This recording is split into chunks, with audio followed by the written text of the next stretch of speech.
What is that story about, and I forget where it comes from, about the camel and then the lion, and along the way you lose the burden of youth? The three transformations of the spirit. Yeah. That's Nietzsche. That's the prologue to Thus Spake Zarathustra. Tell me that story. When you are a child, when you are young and a young person, you are a camel. The camel gets down on its knees and says, "Put a load on me." This is obedience.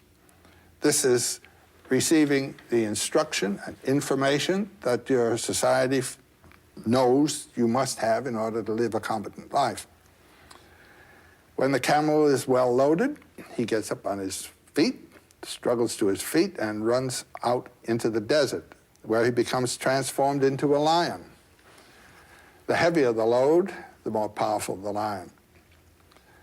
The function of the lion is to kill a dragon. And the name of the dragon is "Thou shalt."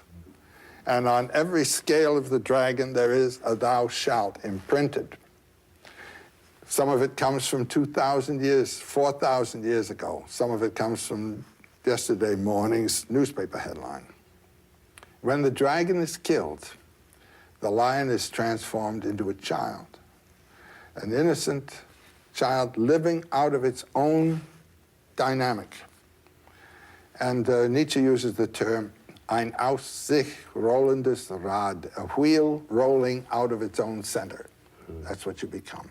That is the mature individual. The "thou shalt" is a civilizing force. It turns a human animal into a civilized human being. But then the one who is thrown off the "thou shalt" is still a civilized human being.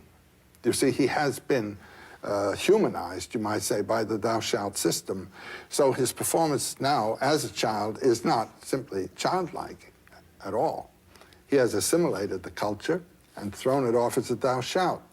But this is the way in any artwork. You go to work and study an art. You study the techniques. You study all the rules. And the rules are put upon you by a teacher.